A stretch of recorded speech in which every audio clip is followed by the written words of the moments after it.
Lalu yang ketiganya, saya juga mengambil dari eh, Katekismus Gereja Katolik. Dari ketiga buku ini saling melengkapi, Bapak Ibu, karena ketiga-tiganya ada bicara tentang doa Bapa Kami. Lalu salah satunya juga saya mencoba mengambil dari Katolisitas, gitu ya. Di situ banyak sekali dibahas tentang doa dan sebagainya, tentang kekatolikan. Saya coba mengambil dari situ. Ternyata Bapak Ibu penjelasannya cukup panjang lebar. Saya agak kesulitan untuk menyingkatnya gitu ya. Panjang lebar, terutama dari buku yang merah itu. Yang merah itu tuh diceritakan detail, sedangkan kalau yang kuning nggak begitu panjang lebar dia. Sedangkan di Katekismus itu juga panjang lebar lagi nanti. Nah, saya coba mengambil cuplikan-cuplikan dari beberapa saja. Semoga yang saya sampaikan ini bermanfaatlah bagi kita, begitu ya. Ya, pertama, Bapak Ibu Saudara kasih, doa Bapa Kami diajarkan oleh Yesus. Yesus mengajarkan doa ini sebagai jawaban atas permintaan dari para muridnya. Karena murid-muridnya bertanya, gitu ya. Di dalam Lukas 11 ayat 1. Kita baca sebentar lah, ya. Lukas 11 ayat 1. Di situ ada permintaan dari murid. Lukas 11 ayat 1. Sebentar, saya cari dulu. Kalau Bapak Ibu yang sudah ketemu ya di rumah boleh baca ya. Lukas 11 ayat 1, di situ dikatakan apa? Pada suatu kali Yesus sedang berdoa di salah satu tempat. Ketika ia berhenti berdoa, berkatalah seorang dari murid-muridnya kepadanya, Tuhan, ajarlah kami berdoa, sama seperti yang diajarkan Yohanes kepada murid-muridnya. Jadi Yesus memberikan doa Bapa Kami ini sebagai jawaban atas permintaan dari murid-muridnya. Nah, yang menariknya Bapak Ibu sekasih, ada dua versi di dalam Lukas dan di dalam Matius. Lukas 11 ayat 2 sampai 4 itu versinya singkat, ya. Kalau kita lihat di situ sangat singkat. Yang Lukas 11 itu jawab Yesus kepada mereka, apabila kamu berdoa, katakanlah, Bapa, dikuduskanlah namamu, datanglah kerajaanmu, berikanlah kami setiap hari makanan kami yang secukupnya, dan ampunilah kami akan dosa kami, sebab kami pun mengampuni setiap orang yang bersalah kepada kami, dan janganlah membawa kami ke dalam pencobaan. Hanya itu. Ya. Sedangkan yang Matius 6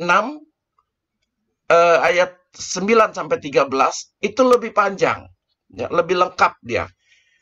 Lihat dari jumlah ayatnya aja udah kelihatan. Lukas hanya 2, hanya 2, 3, 4, hanya 3 ayat. Sedangkan yang Matius 9, 10, 11, 12, 13, 5 ayat dia ya. Jadi ini. Nah, lalu perbedaan antara Lukas dan Matius, kalau di Lukas itu hanya ada 5 permohonan. Sedangkan di Matius itu ada 7. Ada 7 permohonan. Nah, tradisi gereja Katolik mempertahankan atau mengambil bentuk yang ada di Injil Matius, gitu ya, yang panjang, yang lengkap, itu yang diambil oleh gereja Katolik.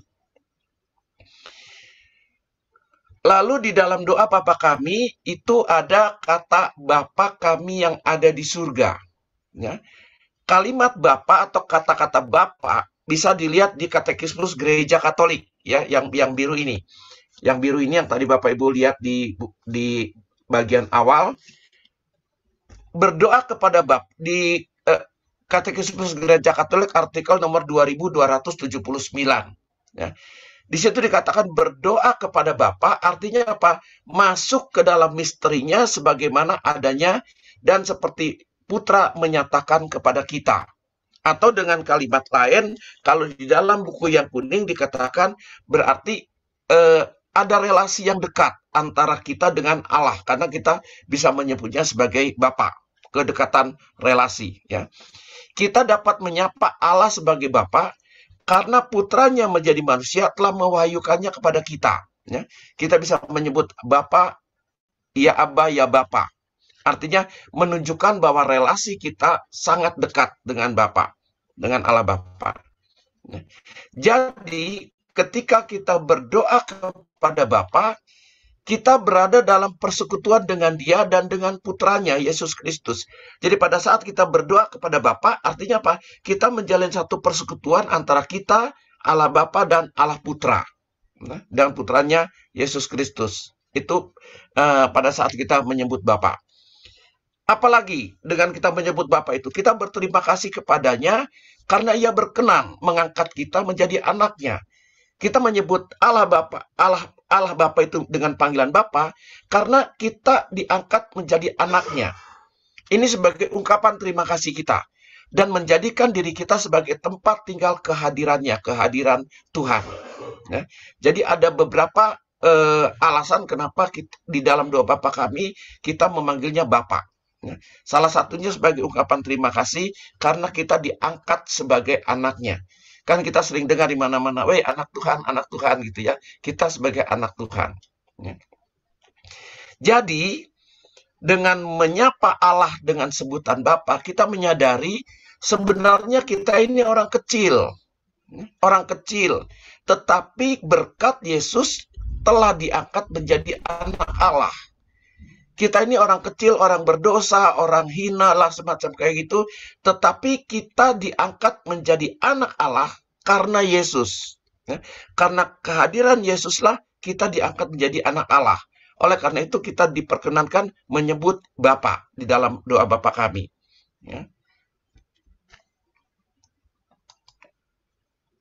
Kok nggak jalan nih? Meskipun kita orang kecil dan berdosa, Allah mengendaki kita selalu dekat dengannya. Ya.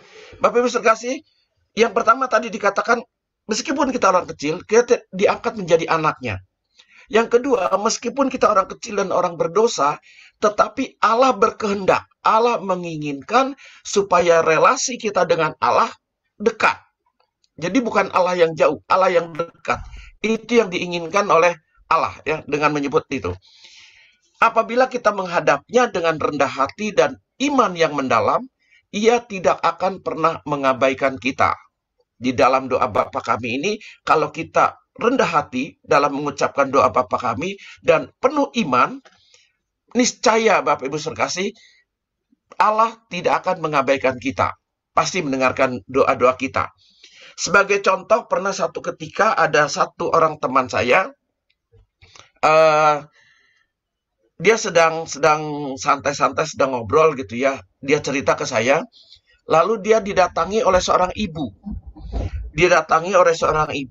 Lalu ibu itu bicara sama dia. Ibu itu berkata begini, "Pak, anak saya sedang sakit. Tolong Pak doakan supaya anak saya sembuh." Sementara si bapak ini bukan seorang pendoa yang biasa mendoakan orang sakit gitu ya. Tapi dia iakan. Setelah sampai rumah, Bapak Ibu sekalian, orang ini berkata kepada saya bingung mau doa apa, katanya gitu. Nah, di dalam kebingungan itu dia ingat dengan doa Bapa kami.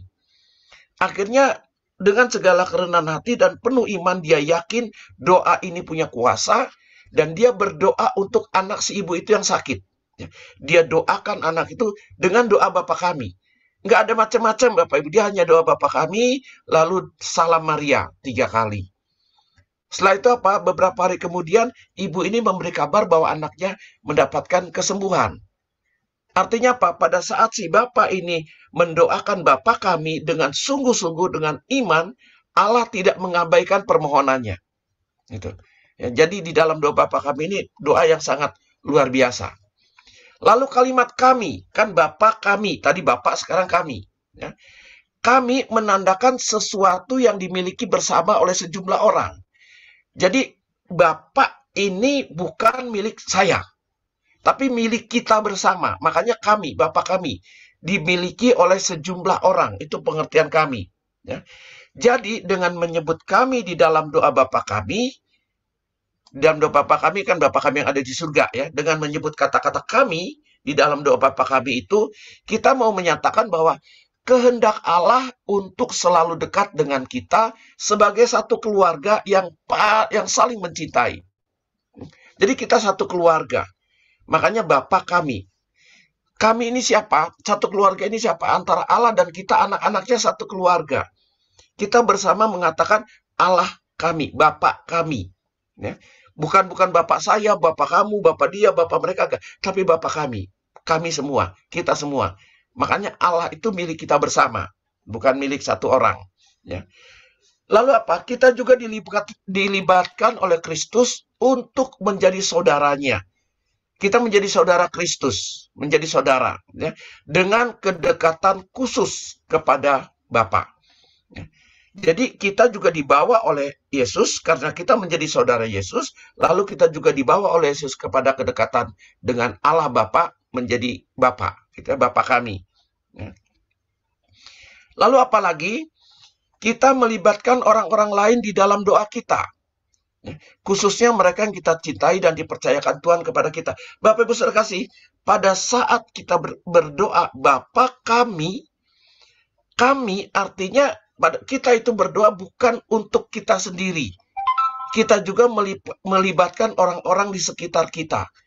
Khususnya orang-orang yang percaya kepada Tuhan tentunya ya. Lalu keduanya juga orang-orang yang kita cintai pasti. Keluarga kita, saudara-saudara kita, saudara-saudara seiman. Jadi pada saat kita berkata, Bapa kami yang ada di surga, kita membawa nama orang lain. Kita membawa nama orang lain, kita membawa nama saudara-saudara kita, membawa kepada Allah. Jadi kita doanya sesungguhnya bukan doa untuk sendiri. Ya.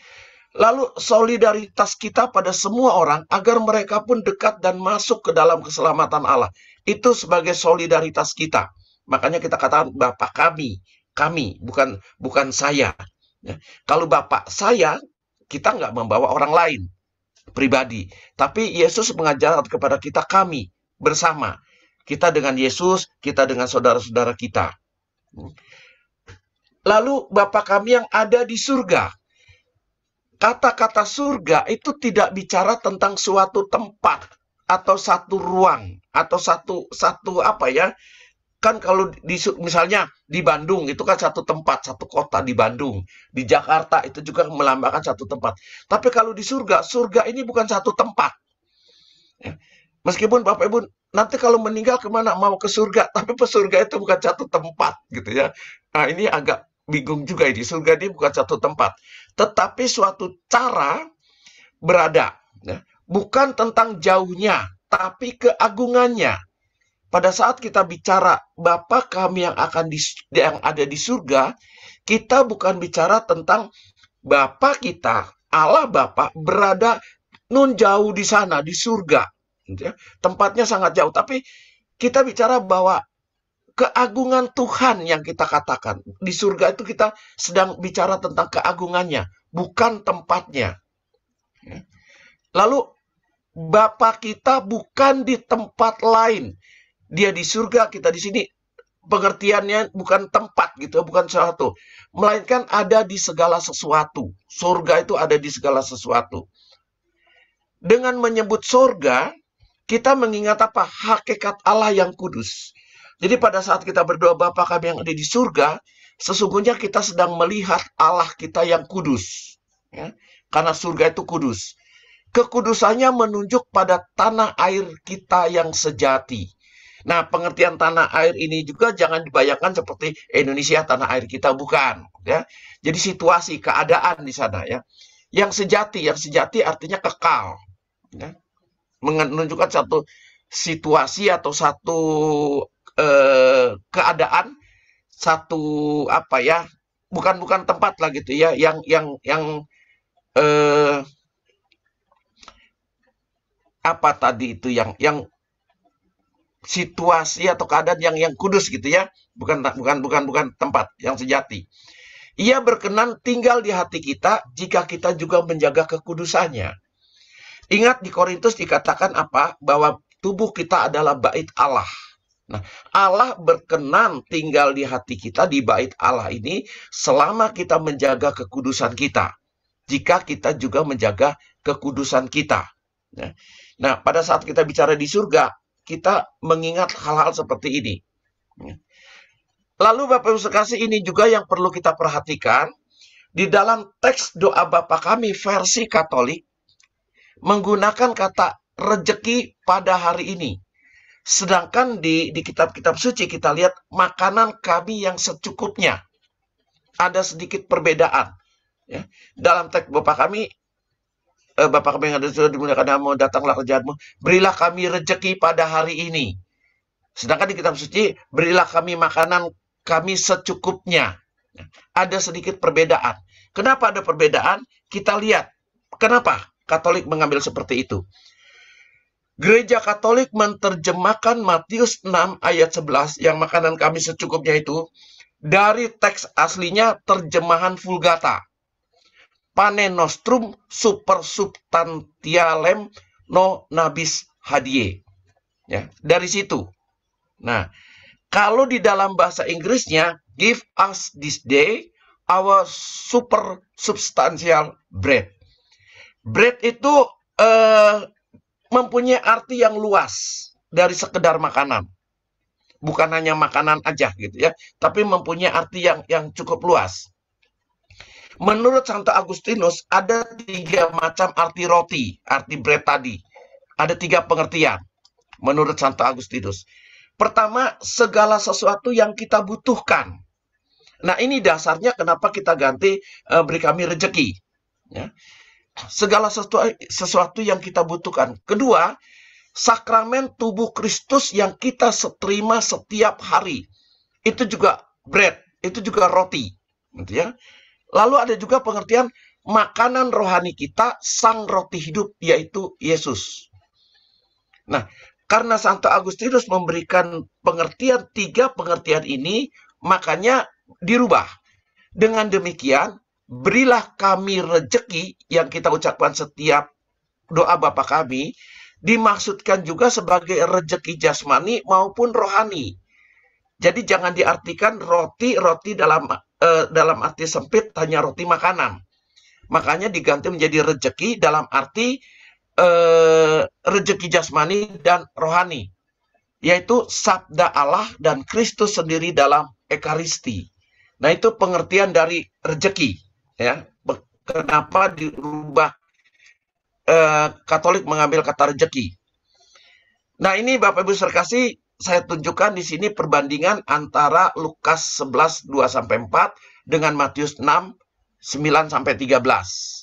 Lihat di yang Lukas 11 2-4 ini hanya ada 5 permohonan. Ya. Sedangkan yang Matius ada 7. Apabila kamu berdoa, katakanlah Bapa, dikuduskanlah namamu, 1. Datanglah kerajaanmu, 2. Berikanlah kami setiap hari makanan kami yang secukupnya, 3. Ampunilah kami akan dosa kami, 4. Kami pun mengampuni sebab kami pun mengampuni yang bersalah kepada kami, dan jangan membawa kami ke dalam pencobaan, 5. Sedangkan yang Matius itu lebih banyak, ada 7. Ya. Bapa kami yang ada di surga, dikuduskanlah namamu, 1. Datanglah kerajaanmu, 2. Jadilah kehendakmu di bumi seperti di surga, 3. Berikanlah kami pada hari ini makanan kami yang secukupnya, 4. Dan ampunilah kesalahan kami, seperti kami pun mengampuni yang bersalah kepada kami, 5. Janganlah membawa kami ke dalam pencobaan, 6. Tetapi bebaskanlah kami dari yang jahat, 7. Ya. Ada perbedaan, yang ini pendek, yang ini panjang.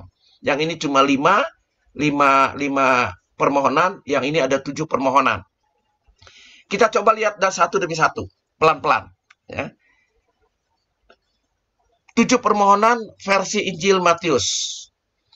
3 permohonan pertama, yaitu dimuliakanlah namamu, datanglah kerajaanmu, jadilah kehendakmu di atas bumi seperti di dalam surga. Itu 3 permohonan yang pertama. Ya.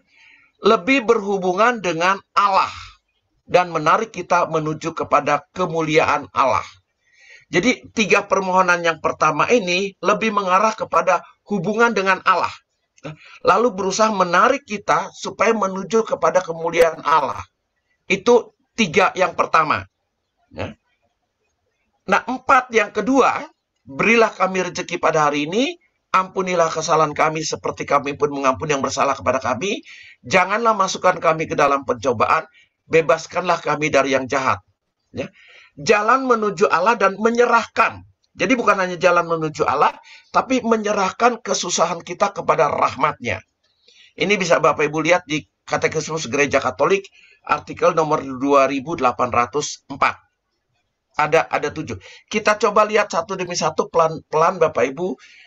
mudah-mudahan kita sama-sama bisa mengerti. Yang susah dimengerti ini saya sampai lama memikirkan ini ya. Dimuliakan namamu kok masuk permohonan gitu ya. Permohonan agar namanya dikuduskan di dalam kita dan oleh kita. Menyangkut kehormatannya di kehidupan kita. Atau mungkin lebih mudah kalau saya ngambil dari yang ini ya. Mana dia, dikuduskanlah namamu. Jadi kita mohon kepada Allah menunjukkan kekudusannya melalui perbuatan-perbuatan kita. Artinya perbuatan-perbuatan kita, sikap kita, perbuatan kita untuk bisa menunjukkan kekudusan Allah. Gitu. Allah udah kudus. Kita nggak perlu lagi kita ngomong apapun, Allah sudah kudus. Tetapi dengan sikap kita, dengan perbuatan kita, kita menunjukkan kekudusan Allah. Nah, ini yang kita mohon. Perbuatan kita, sikap kita, kelakuan kita, supaya kita bisa menunjukkan kekudusan Allah. Dimuliakanlah namamu, atau dikuduskanlah namamu. Gitu ya. Lebih mengarah ke situ. Kita berdoa supaya nama Allah dikuduskan di dalam kita oleh kehidupan kita. Jadi kehidupan kita, perbuatan kita, sikap kita menunjukkan kekudusan Allah maksudnya. Ya, maksudnya seperti itu.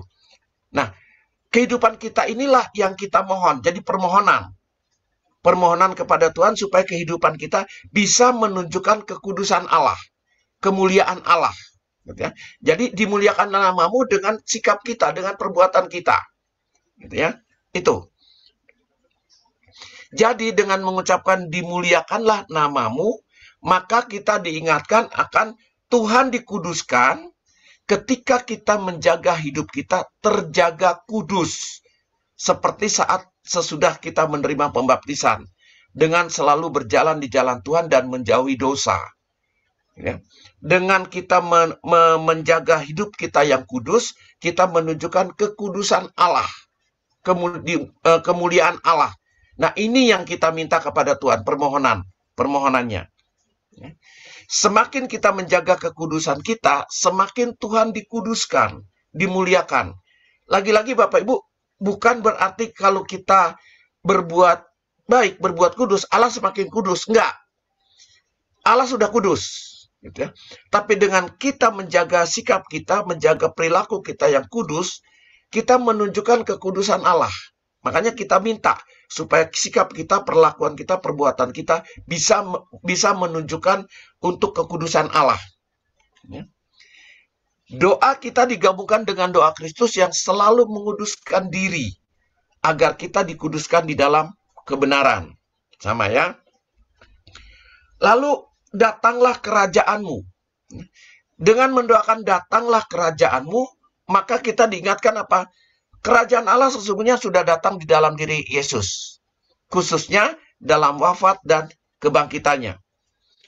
Ekaristi adalah wujud dan bukti nyata bahwa kerajaan Allah sudah datang. Lalu apa? Kita menantikan, nah ini yang kita minta. Kita menantikan kesempurnaan kerajaan Allah itu ketika Yesus datang untuk kedua kalinya untuk mengadili dunia. Maka kita mendoakan, datanglah Tuhan Yesus. Jadi pada saat kita berkata, datanglah kerajaanmu, sesungguhnya kita sedang berdoa, datanglah Tuhan Yesus.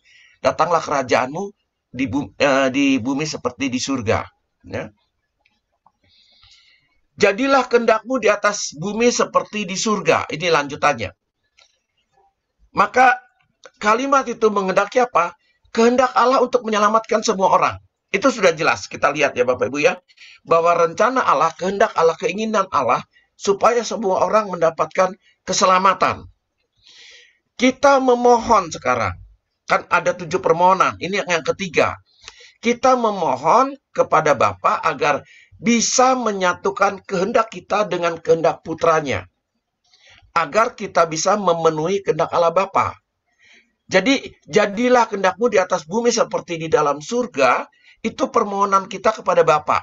Supaya apa? Supaya kita bisa menyatukan keinginan atau kehendak kita dengan kehendak putranya. Supaya keinginan itu juga bisa memenuhi kehendak Allah Bapa. Artinya kehendak kita harus sesuai dengan kehendak Allah Bapa. Nah, lalu masuk yang 4 terakhir. Berilah kami rezeki pada hari ini. Dengan mendoakan berilah kami rezeki pada hari ini, maka sesungguhnya kita sedang mengungkapkan iman kita kepada Allah, Bapa kita, yang memenuhi kebutuhan jasmani dan rohani kita. Ya. Kita sedang beriman, iman kita kepada Allah. Kita sedang mengingat itu ya. Lalu apa? Tugas kita untuk menjadi tangan Allah, menolong mereka yang kekurangan.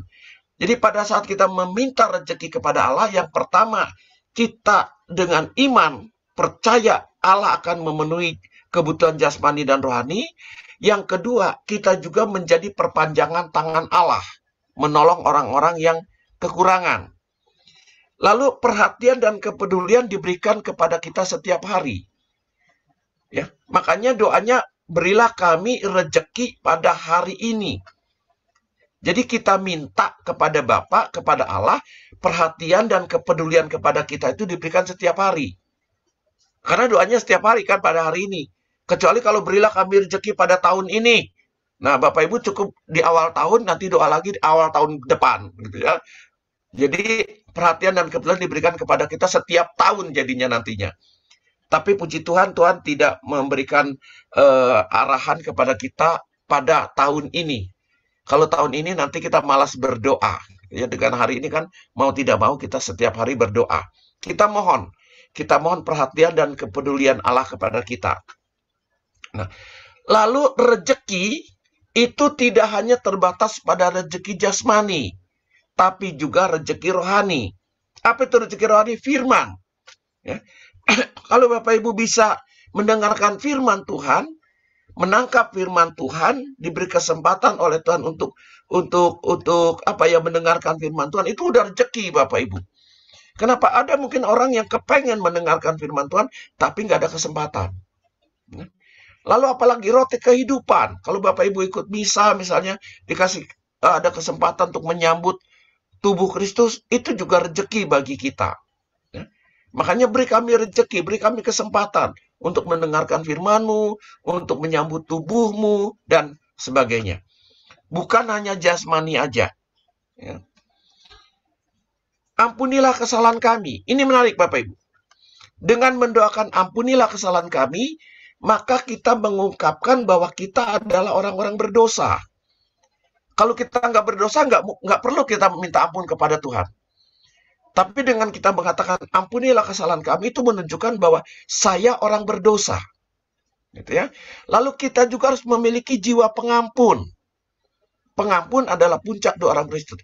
Kenapa kita harus punya jiwa pengampun? Matius 6 ayat 14-15 Bapak Ibu. Saya nggak masukkan di sini karena baru ingat barusan. Matius 6 ayat 14-15. Jikalau kamu mengampuni orang, Bapamu di surga juga akan mengampuni kamu. Tetapi jika, ayat 15-nya, tetapi jika kamu tidak mengampuni orang, Bapamu di surga juga tidak akan mengampunimu. Maka kita harus memiliki jiwa pengampun. Supaya apa? Supaya Bapa kita di surga juga mengampuni kita. Sementara kan kita orang berdosa. Kita butuh pengampunan daripada Tuhan. Nah, bagaimana kita bisa menerima pengampunan daripada Tuhan? Kita ampuni dulu orang. Kan doanya juga tuh, ampuni kesalahan kami, seperti kami pun mengampuni yang bersalah kepada kami. Jadi Tuhan akan mengampuni kita kalau kita mengampuni orang. Tuhan tidak akan mengampuni kita kalau kita juga tidak mengampuni orang. Ya. Makanya kalau kita mau diampuni oleh Tuhan, ya kita mengampuni dulu. Ya. Janganlah masukkan kami ke dalam pencobaan. Artinya apa? Dengan mengatakan itu, kita dijauhkan dari jalan yang menuju ke kebinasaan. Kita memohon kepada Tuhan, kita minta kepada Tuhan, supaya kita dijauhkan dari jalan yang menuju kepada kebinasaan. Apa jalan menuju kepada kebinasaan? Dosa. Upah dosa ialah maut. Ya. Itu, dijauhkan dari perbuatan-perbuatan dosa. Lalu dengan kalimat itu kita juga memohon kepada Tuhan supaya kita diberi kemampuan untuk membedakan antara roh baik dan roh jahat. Kenapa Bapak Ibu? Kadang-kadang roh jahat itu nampaknya baik. Firman Tuhan berkata apa? Malaikat itu bisa menyerupai seperti malaikat terang. Seolah-olah baik, seolah-olah bagus, seolah-olah ini seperti dari Tuhan. Nah, makanya dengan kalimat ini, sesungguhnya kita lagi minta kepada Tuhan, Tuhan, beri saya kemampuan untuk membedakan mana ini roh yang baik dan mana ini roh yang jahat. Gitu ya. Supaya ada kita bisa bedakan. Lalu apalagi? Kita diberi kekuatan untuk memutuskan ikut jalan Tuhan. Ini satu keputusan yang harus kita ambil, Bapak Ibu sekasih, dan tidak mudah, gitu ya. Karena begitu banyak gangguan. Oleh karena itu, dengan doa ini kita minta kepada Tuhan, Tuhan beri saya kekuatan. Kenapa? Kadang-kadang kita sudah memutuskan mau ikut jalan Tuhan, tapi di dalam perjalanan kita tidak punya kekuatan untuk itu. Bisa diganggu, bisa dirayu oleh roh-roh jahat itu tadi, akhirnya kita berbelok. Makanya di doa, janganlah masukkan kami ke dalam pencobaan. Sesungguhnya kita sedang minta supaya kita diberi kekuatan oleh Allah. Ya. Kita bertekun dalam doa agar kewaspadaan kita tidak luntur dan setia sampai akhir. Doa Bapa kami ini harus kita tekuni, harus kita doakan terus-menerus. Supaya apa? Supaya kewaspadaan kita betul-betul waspada, terutama dari roh jahat ini, tidak luntur. Sampai ke akhir zaman nanti, sampai ke akhir kehidupan kita bisa mempertahankan ini. Ya, kekuatan untuk berjalan di jalan Tuhan. Bebaskanlah kami dari yang jahat. Artinya apa? Kita sedang minta perlindungan dari Tuhan. Kita minta perlindungan dari Tuhan, perlindungan dari kuasa jahat, dari setan, dan dari si malaikat pemberontak, Lucifer, yaitu bapa segala dusta. Baik sebagai pribadi maupun bersama-sama. Kenapa ada pribadi bersama-sama? Karena pada saat kita mengucapkan tadi, kita minta, tapi kan Bapa kami. Jadi bersama-sama, ada orang lainnya terlibat di situ. Ya. Baik, atau kita lagi berdoa bersama. Dan di sini juga kita mengakui ada kekuatan Yesus mengalahkan si jahat. Nah, ini menjadi kekuatan kita. Kita ingat bagaimana Yesus waktu dicobai di padang gurun, dia bisa mengalahkan si jahat sedemikian rupa. Nah, ini juga menjadi kekuatan bagi kita. Nah, kita minta, lagi-lagi kita minta kepada Tuhan supaya kita juga diberi kekuatan itu. Ya. Pembebasan dari segala kemalangan, baik yang lampau, sekarang maupun yang akan datang. Supaya kita bebas dari segala kemalangan. Itu yang kita minta. Lalu di dalam doa Bapa kami juga ada doksologi penutup. Doksologi itu apa? Dari kata doksa yang berarti kemuliaan dan logia yang berarti ucapan. Adalah madah pendek kepada Allah di dalam berbagai bentuk ibadat Kristen. Ya. Sebab engkaulah Raja yang mulia dan berkuasa untuk selama-lamanya. Itu doksologi penutup. Artinya apa? Mengangkat kembali ketiga permohonan kepada Bapa yang tadi 1, 2, 3 dalam penyembahan dan ucapan terima kasih. Ini kan ada 3. Engkaulah Raja yang mulia, berkuasa. Ya, engkaulah Raja yang mulia dan berkuasa. Ya. Nah, ini semua untuk selama-lamanya. Saya kira habis materi saya, yaitu kemuliaan, kedatangan, kerajaan, dan kekuasaan, kehendak, keselamatannya. Nah, saya kira habis. Pendek banget materi saya ya. Saya rasa kok panjang banget gitu. Dicepet-cepetin ternyata malah kependekan, malah kecepetan. Apa kita ulang lagi gitu dari awal supaya kelihatan lamanya? Oh iya, boleh diulang lagi. Dikebut-kebut karena saya tadi rasanya panjang banget ya. Ada berapa ini nih ya. Coba saya lihat sebentar. Atau mungkin ada yang mau ditambahkan. 25 slide. Udahlah kita ngobrol-ngobrol aja deh. Ya. Oke, terima kasih untuk penjelasannya tentang doa Bapa kami. Bapak Ibu, ada pertanyaan, ada yang punya pertanyaan, ada yang ingin ditanyakan sehubungan dengan doa Bapa kami. Boleh kirim di chat atau mungkin kalau mau langsung bicara juga boleh ya, di-unmute aja lalu bicara. Silakan, mungkin ada yang mau ditanyakan. Atau mungkin kecepatan kali ya, jadi pada atau memang malah nggak, atau udah ngerti semua kali ya. Atau artinya ini sudah ngerti, berarti ya nggak ada pertanyaan. Iya, Silakan kan ini Bapak kan Ibu. yang biasa-biasa kita ini kan. Ya, boleh sambil dipikirkan mau nanya apa ya, diulang-ulang lagi. Tadi apa yang sudah dijelaskan, lalu diingat-ingat lagi doa Bapa kami itu apa. Dan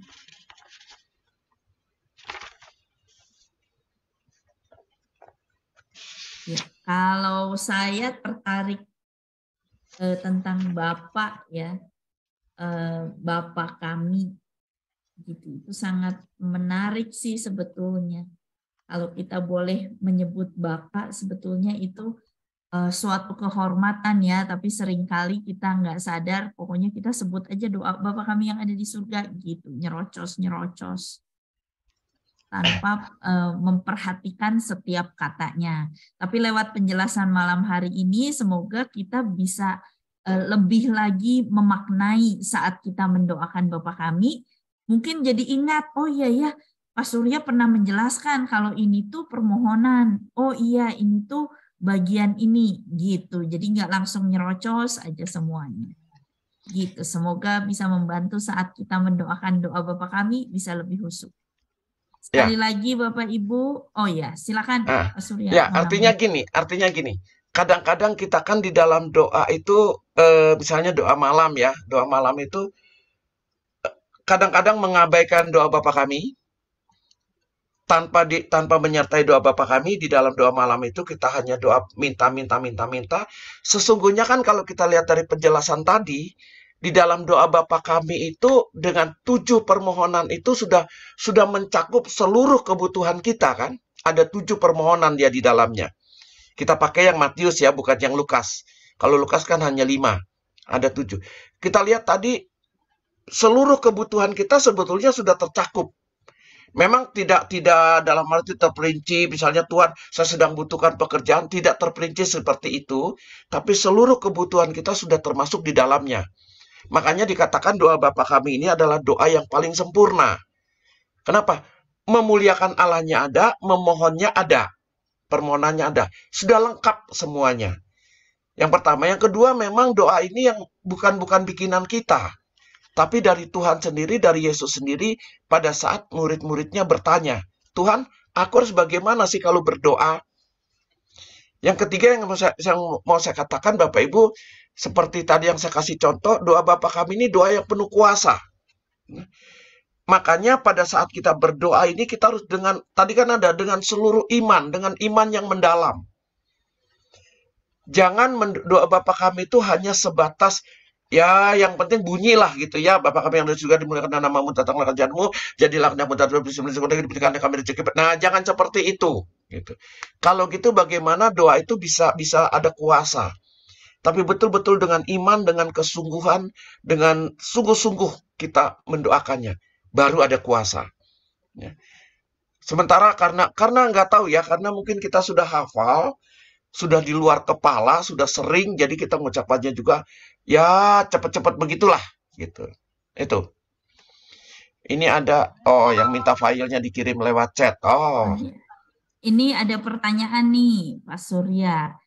Katanya begini, konon kabarnya kalimat jangan masukkan kami ke dalam pencobaan akan diganti karena pernyataan ini berarti seakan-akan Bapak suka memasukkan kita ke dalam pencobaan.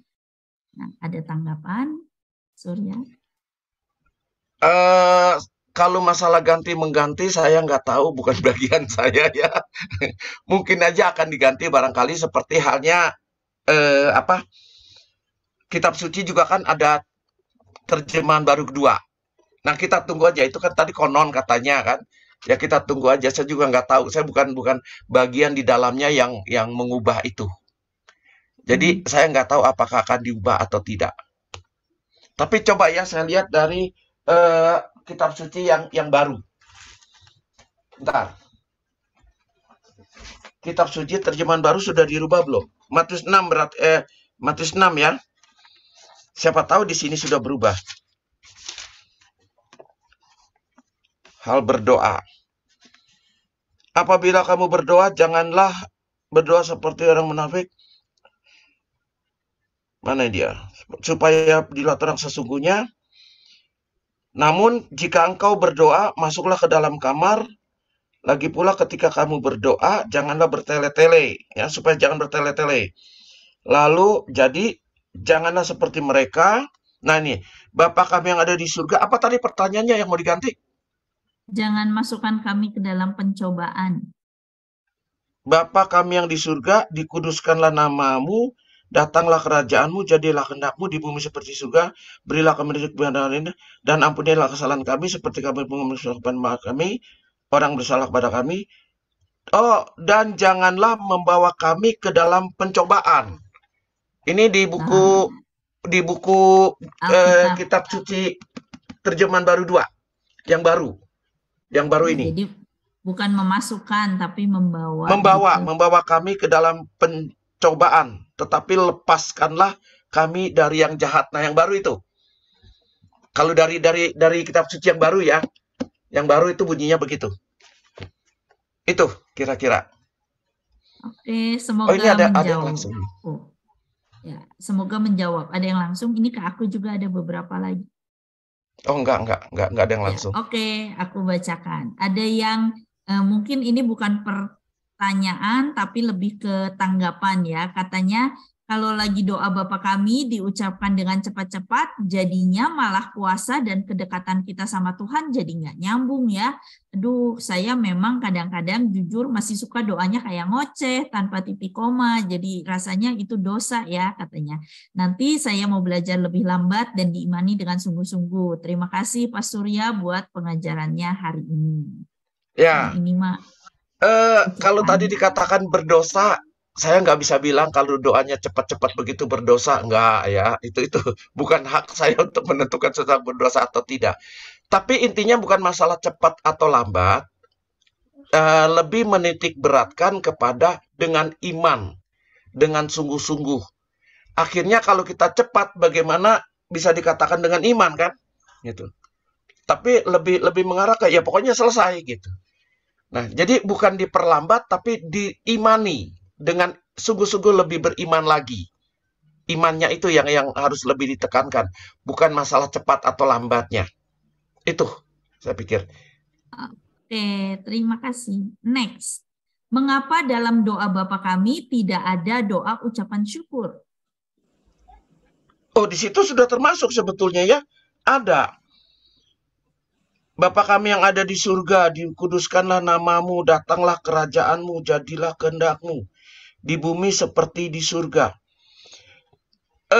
Ucapan syukur secara khusus kami bersyukur kepadamu memang enggak. Memang enggak ada kalau di sini ya. Memang kebanyakan permohonan-permohonan. Enggak kelihatan memang ini ucapan syukurnya ya. Coba nanti kita cari kenapa sebetulnya enggak nampak ucapan syukurnya. Atau Novi bisa nambahin di mana ucapan syukurnya di sini? Ya itu mungkin nggak eksplisit saya bersyukur atas ini, tapi ya, mungkin nggak eksplisit. Semua doanya juga kan bersyukur, kita bisa berdoa, bersyukur untuk untuk Bapak kita ya, kita boleh manggil Bapak juga udah bersyukur. Iya, nah itu yang bagian terakhir tadi yang doksologi tadi. Mana bentar ya, saya lihat doksologinya tadi. Sebab engkaulah raja yang mulia dan berkuasa untuk selama-lamanya. Itu juga kan sudah bentuk syukur bahwa kita mengagungkan Tuhan. Yang kedua, tidak secara eksplisit tadi bahwa kita diperkenankan memanggil Bapak. Itu satu ungkapan syukur. Kita udah bisa bersyukur di situ. Kenapa? Menunjukkan kedekatan kita dengan Allah. Lalu dibawa oleh Tuhan, dipersatukan oleh Yesus supaya kita semakin dekat dengan Tuhan. Itu tidak secara eksplisit memang mengatakan saya bersyukur kepadamu ya Tuhan, enggak gitu. Tapi di dalamnya situ sudah mencakup saya pikir sih ungkapan-ungkapan syukur di dalamnya. Itu. Oke, semoga menjawab. Ada satu pertanyaan lagi nih Pak Surya. Selamat malam Pak Surya, apakah doa Bapa kami juga termasuk dalam doa peperangan roh? Kalau kita lihat di isi doa tadi, janganlah masukkan kami ke dalam pencobaan, bebaskanlah kami dari yang jahat. Bebaskan kami dari yang jahat. Lagi-lagi ya Bapak Ibu, kita tidak bisa kalimat-kalimat ini, atau kita tidak bisa meminta atau melihat bahwa secara satu demi satu. Oh, peperangan dengan roh, harus ada doa di dalam doa Bapa kami, peperangan dengan roh. Bebaskan dari yang jahat itu kan kita tidak mau berperang dengan roh. Kita sudah minta membebaskan kita dari peperangan roh. Jadi jangan ada yang menyerang kita. Itu kan. Itu sudah termasuk di dalamnya. Bukan berarti kita harus berperang dan sebagainya. Enggak. Ya. Lagi-lagi Bapak Ibu, doa yang diajarkan oleh Tuhan, doa yang singkat, tapi termasuk di dalamnya juga doa peperangan. Peperangan itu bukan kita berperang ya, tapi doa yang menghalangi atau yang menghambat, yang melindungi kita dari serangan-serangan roh. Bebaskan kami dari yang jahat, supaya kita jangan terkena gitu. Jadi nggak perlu berperang lagi, karena kita minta Tuhan yang melindungi kita. Dengan kalimat lain, sebetulnya kan yang berperang nanti Tuhan. Karena kita minta perlindungan dari Tuhan. Tuhan yang berperang. Itu kira-kira. Oke, semoga menjawab. Ada lagi nih, mungkin ini terkait yang tadi Pak Surya bahas tentang ada versi Alkitab baru ya. Pertanyaannya gini, mengapa bisa isi doa Bapa kami dalam kitab suci diubah? Saya pernah dengar kalau isi kitab suci tidak boleh dikurangi dan ditambahi. Karena kalau demikian takutnya isinya yang lain bisa berubah. Maaf, karena saya juga masih kurang pemahaman Alkitabnya. Nah, ini menarik. Bapak Ibu saudara kasih, kitab suci yang bahasa asli tidak boleh dirubah. Yang bahasa asli.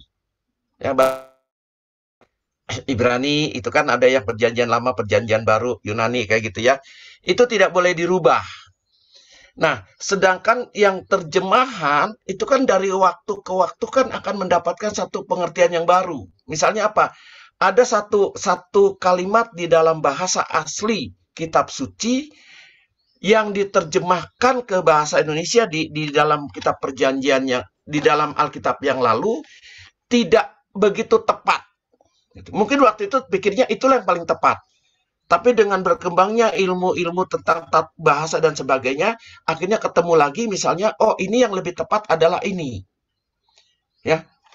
Kalau Bapak Ibu misalnya begini ya, perubahan-perubahan itu lebih mengarah ke lebih tepat sebetulnya. Contoh, nanti kalau misalnya Bapak Ibu beli buku Alkitab terjemahan baru yang kedua, nanti dapat ini Bapak Ibu. Kelihatan nggak di situ? Dapat ini. Wah, malah hilang. Nah, nggak kebaca tulisannya ya. Dapat ini penjelasan singkat. Jadi di sini dijelaskan yang dirubah itu apa. Contoh ya, contoh. Kejadian 4 ayat 13. Katakan kepada Tuhan. Ini yang di Alkitab yang lalu, terjemahan baru pertama. Katakan kepada Tuhan, hukumanku lebih besar. Hukumanku itu lebih besar daripada yang dapat kutanggung. Itu yang lama. Yang baru, katakan kepada Tuhan, sama. Hukumanku itu lebih besar daripada yang dapat kutanggung. Sama. Bedanya apa? Yang dulu tulisan daripadanya dipisah, yang sekarang disambung. Nah, itu satu gitu ya, misalnya ya. Daripada. Lalu ini lagi. Matius 6 ayat 13. Dan janganlah membawa kami ke dalam pencobaan, tetapi lepaskanlah kami daripada yang jahat. Itu TB1. Di dalam TB2, dan janganlah membawa kami ke dalam pencobaan, tetapi lepaskanlah kami dari yang jahat. Kalau yang TB1 daripada yang jahat, yang ini dari yang jahat. Karena kalimat daripada yang jahat berbeda artinya dengan dari yang jahat. Ini kan akan mengalami satu perubahan-perubahan sesuai dengan berkembangnya ilmu. Gitu ya. Lalu beberapa hanya tulisan. Matius 6 ayat 9. Yang pertama, Bapa kami yang di sorga. Yang baru, Bapa kami yang di surga. Antara O dan U. Ya. Lalu saya cariin yang nah, ini ya. Kejadian 11 ayat 12 sampai 13. Supaya kelihatan Bapak Ibu perbedaannya apa sih? Bukan gimana? Lebih sempurna. Yang TB1. Setelah Arpaksad hidup 35 tahun, ia memperanakan Selah. Arpaksad masih hidup 403 tahun. Setelah ia memperanakan Selah, dan ia memperanakan anak-anak lelaki dan perempuan. Itu yang lama. Yang baru, setelah hidup 35 tahun, Arpaksad mempunyai anak. Kalau tadi memperanakan, sekarang mempunyai anak. Artinya lebih jelas. Memperanakan dan mempunyai anak kan beda. Arpaksad hidup 403 tahun, lagi setelah mendapat Selah. Kalau yang tadi memperanakan Selah. Gitu. Jadi dengan terjemahan-terjemahan yang lebih ini, lebih mendekatkan kepada pengertian yang asli. Pengertian asli. Bukan dirubah-rubah. Tapi dengan berkembangnya bahasa, dengan berkembangnya pengetahuan, lalu dicarilah kata-kata atau kalimat yang lebih sangat mendekati kepada bahasa aslinya. Alkitab aslinya. Kalau yang asli nggak akan dirubah Bapak Ibu. Yang bahasa Yunani, bahasa Ibrani gitu nggak akan dirubah. Tetap begitu. Menerjemahkannya. Seperti contoh aja lah, kita nggak usah bahasa Ibrani, bahasa Yunani ya. Bahasa Inggris sejak Indonesia kan tidak semua bahasa Inggris bisa diterjemahkan plek ke bahasa Indonesia. Mungkin kan ada yang mirip-mirip lah gitu. Nah kalau satu ketika ketemu yang lebih mirip lagi kan kita pakai yang lebih mirip lagi daripada yang mirip pertama. Itu kira-kira. Jadi bukan dirubah-rubah, enggak dirubah. Itu jawaban saya. Ya. Semoga menjawab. Pertanyaan berikut, ini mendadak banyak. Bisa dijelaskan maksud kata pencobaan? Pencobaan itu apa ya? Jadi janganlah masukkan kami ke dalam pencobaan. Pencobaan yang kamu alami adalah pencobaan biasa. Itu kan pencobaannya. Apa ya? Salib lah kayak begitu ya. Salib atau persoalan-persoalan yang kita hadapi, masalah-masalah yang kita hadapi itu bukan masalah-masalah yang melewati kemampuan kita. Tapi kalau di dalam Yakobus itu Allah tidak mencobai dan tidak bisa dicobai. Tapi pencobaan itu datangnya kan dari iblis kalau di Yakobus ya. Nah, seperti misalnya Ayub. Ayub kan mengalami pencobaan itu kan dari iblis kan setelah iblis ngobrol-ngobrol sama Tuhan. Gitu. Persoalan-persoalan hidup lah kira-kira seperti itu kalau sederhananya, atau salib yang kita pikul, yang kita tanggung itu tidak melebihi kekuatan kita. Kira-kira gitu. Ya. Oke, semoga. Ini pertanyaannya makin lama makin berat ini. Pertanyaannya sebetulnya nggak apa-apa mau berat-berat, tapi tolong dong cari jawaban yang ringan-ringan. Selamat malam Pak Surya. Nah. Ya. Pak Gunawan, Pak Surya. Ya. Izin bertanya Pak. Pak, kalau saya sejak SD sampai sekarang Pak, di Katolik itu doa Bapa kami itu kan berikanlah kami rezeki pada hari ini ya Pak ya. Ya. Nah, sedangkan di Alkitab itu kan berikanlah kami makanan kami secukupnya. Itu sejak kapan Pak itu perubahan dari Alkitab itu dipakai Pak di dalam doa Bapa kami yang kesehariannya kita waktu di misa dan sebagainya itu menggunakan berikanlah kami rezeki pada hari ini Pak Surya. Terima kasih Pak. Kalau sejak kapannya saya nggak ada, belum dapat ininya nih Pak. Kalau dalam arti sejak kapan itu tahun ya, tahun sekian. Saya cuma dapatnya itu aja, bahwa pengertian rezeki dan makanan kami yang secukupnya itu dirubah menjadi rezeki berdasarkan terjemahan dari Vulgata dari bahasa aslinya. Hanya itu yang saya dapat Pak. Tapi sejak kapannya, jujur saya belum dapat. Tepatnya kapan itu mulai dipakai oleh gereja Katolik. Gitu Pak. Jadi kalau sejak kapannya jujur saya belum tahu. Mungkin kalau ada teman-teman di sini yang tahu sejak kapannya silakan dibantu, nggak apa-apa. Kalau saya belum tahu jujur. Oh, Gitu Pak Gunawan. Kalau mohon maaf ini Pak, kalau di agama Kristen ya Pak ya, dia kan selalu berdoa menganut kepada kitab suci Pak ya. Berikanlah kami makanan kami secukupnya ya Pak ya.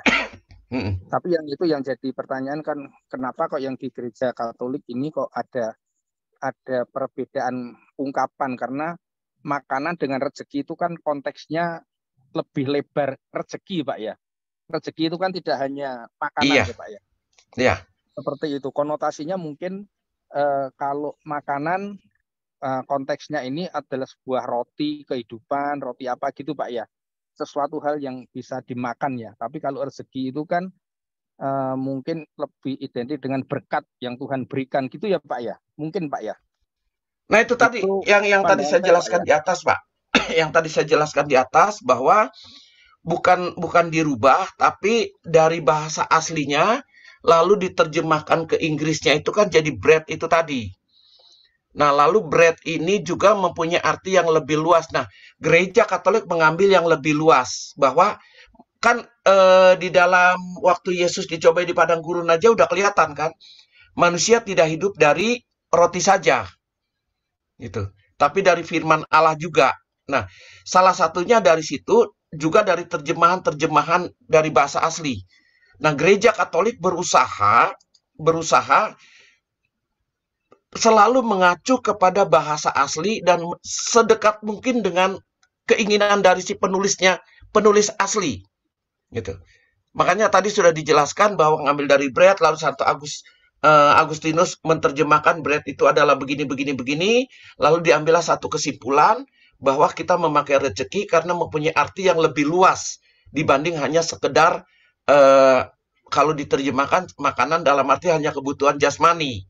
Sementara di situ termasuk juga kebutuhan rohani. Begitu kira-kira Pak. Tadi ada di bagian awal, saya sudah coba menjelaskan yang bagian itu. Oke Pak, makasih Pak Surya. Yuk, sama-sama Pak. Terima kasih pertanyaannya Pak Gunawan. Yang lain boleh satu kesempatan lagi yang mau menanyakan pertanyaan berat dengan jawaban ringan. Silakan, boleh langsung di-unmute ya. Kalau yang lewat chat sudah habis nih Pak Surya. Sip. Dan Bapak Ibu sekalian, jangan live dulu karena nanti bahan pengajaran hari ini bisa ya Pak Surya dikirimkan. Bisa. Harus saya cari chat, dulu nih. Ya. Jadi nanti akan dikirimkan sambil menunggu Pak Surya mengirimkan bahan, kita akan dengarkan beberapa pengumuman. Silakan host. Yang pertama, sekali lagi kami mengingatkan untuk rekening persembahan kasih ya. Rekening persembahan kasih bisa diberikan ke rekening BCA 777-475-8080 atas nama Timotius Theophilus dan Inggriani, lalu diberikan angka 8 di belakang jumlah transfer. Lalu berikutnya, minggu depan kita akan bersyafaat profetik yang akan diselenggarakan di Ruang Yakobus, Gedung Bumi Silih Asih, dimulai pukul 6:30 malam. Dan 2 minggu lagi kita akan mulai seri baru dari pembekalan How to be Prayer Warrior. Karena hari ini seri pertama sudah habis. Dan untuk seri baru, seri kedua, kita akan membahas tentang doa syafaat ya. Selama ini kita sudah berdoa syafaat, kita awali pembekalan doa dengan doa syafaat. Tapi sebetulnya seperti apa sih? Apa artinya doa syafaat? Kenapa kita harus berdoa syafaat? Dan bagaimana caranya kita bisa berdoa syafaat dengan lebih efektif? Ini semua akan kita pelajari di seri kedua tentang doa syafaat yang akan kita jalani dalam 6 pertemuan. Pembicaranya beragam, ada yang dari Bandung, ada juga yang dari Jakarta. Ya, jadi Bapak Ibu sekalian, nanti informasi lengkapnya akan di-broadcast lewat WA seperti biasa. Untuk pertemuan pertama akan kita mulai hari Rabu 19 April. Jadi diingat ya, dicatat Bapak Ibu sekalian, Rabu 19 April lewat Zoom kita akan awali dengan doa syafaat pukul 18.30, lalu dilanjutkan dengan pembekalan. Rabu 19 April lewat Zoom. link Zoom dan informasi lain akan diberikan lewat broadcast WA. Dan Bapak Ibu sekalian, kami biasa membroadcast WA itu hari Rabu pagi. Jadi untuk yang mungkin baru mendaftar sore-sore mungkin udah nggak kebagian broadcastnya ya, paling untuk berikutnya aja. Jadi kalau ada temannya mau mendaftar itu kalau bisa sebelum sesinya, sehari sebelumnya sudah bisa mendaftar dengan mengisi Google Form. Lalu nanti di broadcast WA tersebut, kalau nomornya belum di-save oleh Bapak Ibu sekalian, jadi nggak bisa diklik ya linknya. Jadi Bapak Ibu tolong di-save dulu nomor yang nanti mengirimkan broadcast WA supaya linknya bisa diklik untuk masuk ke Zoom ini. Nah, ini di chat sudah ada materi hari ini, sudah dikirimkan oleh Pak Surya. Silakan di-download, bisa langsung diklik, dibuka chatnya, lalu diklik untuk mendownload materi hari ini. Ya, silakan. Kemudian sambil pengumumannya sekian, jadi kita ketemu lagi buat yang di Bandung minggu depan, Rabu depan kita akan bersyafaat profetik, dan untuk yang lainnya kita ketemu lagi di Zoom tanggal 19 April.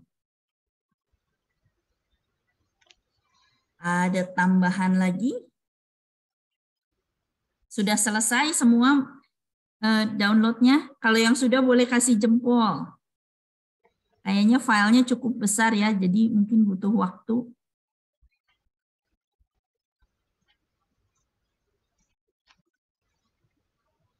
Ya, udah mulai ada yang selesai ya. Oke. Baik, kalau begitu Bapak Ibu sekalian, kita akan tutup malam hari ini di dalam doa. Mari kita satukan hati kita.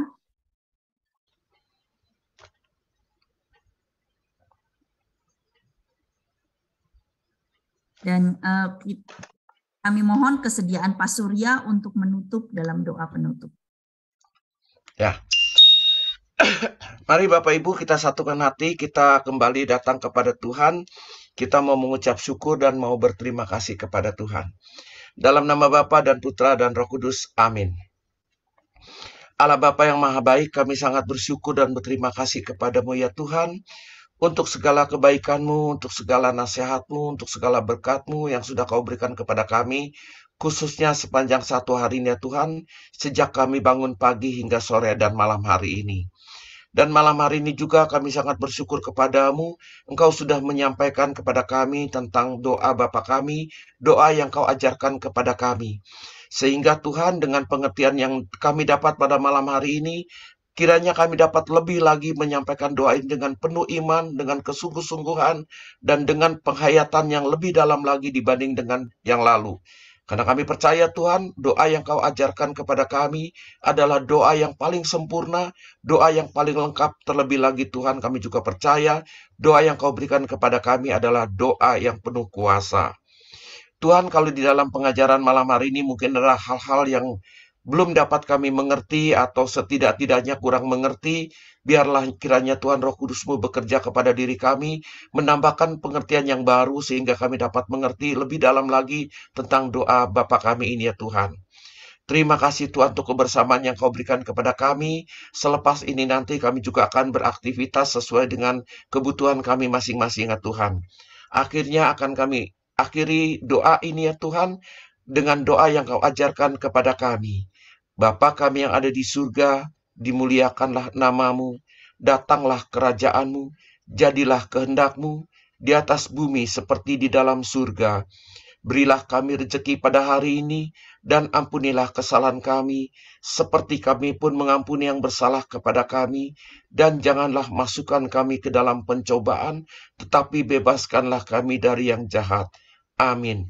Kemuliaan kepada Bapa, Putra, dan Roh Kudus, seperti pada permulaan, sekarang, selalu, dan sepanjang segala abad. Amin. Dalam nama Bapa dan Putra dan Roh Kudus. Amin. Ya. Oke. Terima kasih Pak Surya untuk malam hari ini, dan Bapak Ibu sekalian terima kasih juga untuk kehadirannya. Kita bertemu lagi hari Rabu 19 April. Tuhan Yesus memberkati kita semua. Dadah. Dah. Salam. Terima kasih semuanya. Terima kasih Pak Surya. Terima kasih. Terima kasih Pak Surya. Terima kasih semuanya. Terima kasih. Terima kasih. Marina, semuanya. Terima kasih Semuanya. Selamat malam Pak Surya. Terima kasih. Yuk, makasih. Pak Surya. Terima kasih. Makasih. Ya. Saya pamit ya. Terima kasih Pak Surya. Yuk, makasih. Saya pamit.